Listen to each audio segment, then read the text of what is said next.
Visus kviečiam į salę antrą aukštą. Sveiki. Sveiki.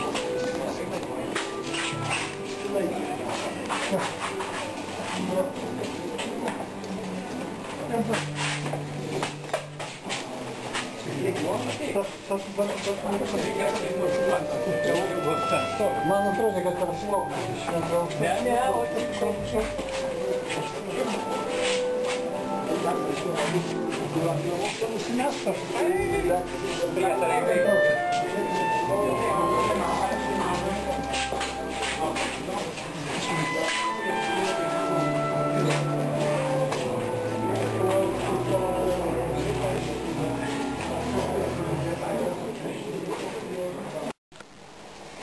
Tuo sunku, bet iš kitos pusės lengva dėl to, kad ne tik tai mes visi pažįstam Stasį.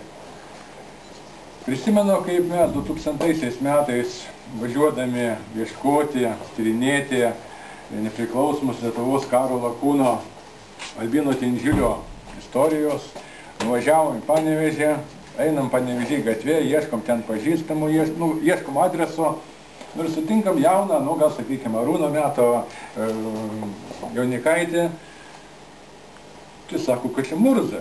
Taigi, sako, iš kur pažįsti? Sako, tai kad aš žinau, sako, Lietuvoje per televiziją rodo ir žinom, kad toksai yra karo lakūnas Murza. Nors tuo metu jau jisai dirbo tada Lietuvos aviacijos muziejaus direktoriaus pavaduotoju. Tai va taip, sakykime, tai ir ne vieną kartą Murza buvo. Mes visi susirinkę žinom ir daugelis Lietuvos žmonių, kurie su aviacija nebuvo susiję, bet puikiai jį žinojo. Lygiai taip pat noriu prisiminti dar ir kitus atvejus. 83 metai. Sportinė aviacija. Sportinė aviacija po amžinatilsį Petro Brundzos žuvimo laukia, kas ateis, kas pakeis, kas bus sportinės DOSAFO pavaduotojas aviacijos reikalam. Nu ir ką, gandai sklinda, sužinom, ateina Stasys Murza. Valiu, reiškia, viskas bus gerai, ateina Stasys. Pasirodo, kaip ir daugeliui, sakykime, sovietiniai kariuomeniai, galbūt ir dabartiniai, sakykime, visuomeniai, kažkas tai perbėga kelią, kažkas tai ateina anksčiau, kažkas tai gražiau nusilenkia. Ir Stasys išvažiuoja pulko vadu į Bagerovą. Į Lietuvą ateina visai kitas asmuo.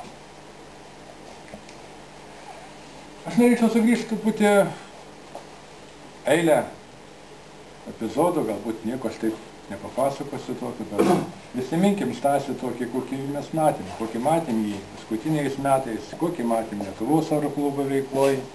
Ir turbūt gal pažiūrėkim, kaip sakyt, bendrai ką turim.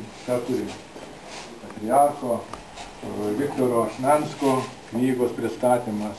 Dalyvavom turbūt daugelis iš jūsų esančių salėje, tą minėjom, mūsų tarpe buvo Stasys.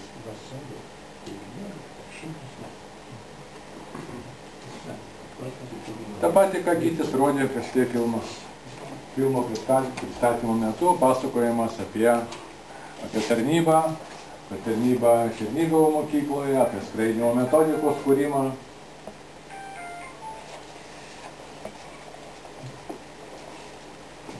Lakūno gyvenimo akimirkos, idėjos atstatymo. Tai, kad Lietuvos aeroklubo kompleksas yra Dariaus Sigirino aerodrome prie Dariaus Sigirino gatvės, kad jisai yra tokioj būklėj.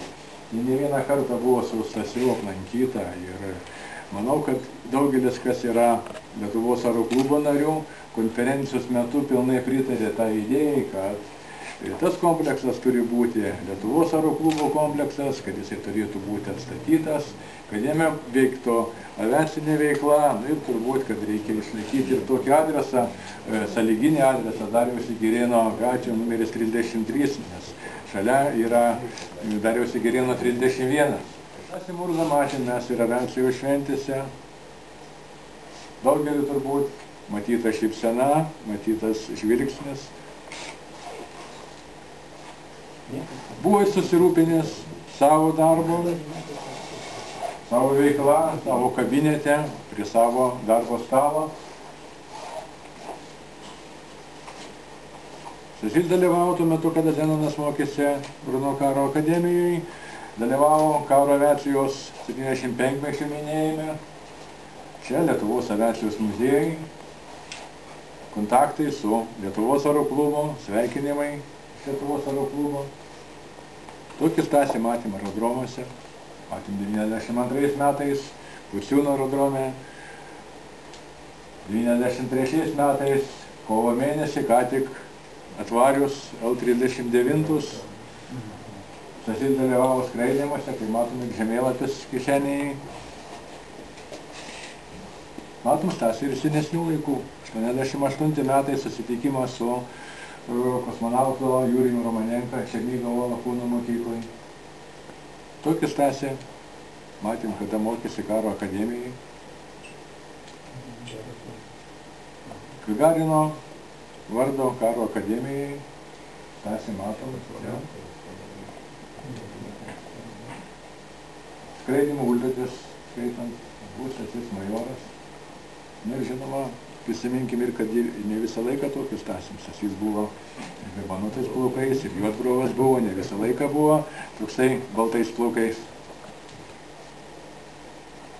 Skraidymai.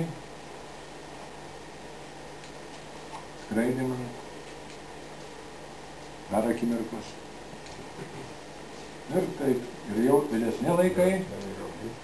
Ir nuotraukos to, kurios pirmosios nuotraukos karinių oro pajėgų, lėktuvų skrendančių poroje su kasetėm raketų, Strikausko nuotraukose, pirmos matėm, taip pat irgi, tai buvo pritariant Stasiui organizuojant ir iš Varyso aerodromo, iš gimtojo Šiaulių miesto, virš Talšaus ežero, virš Zoknių, visur buvo skraidyta, poroje buvo pačios pirmosios nuotraukos.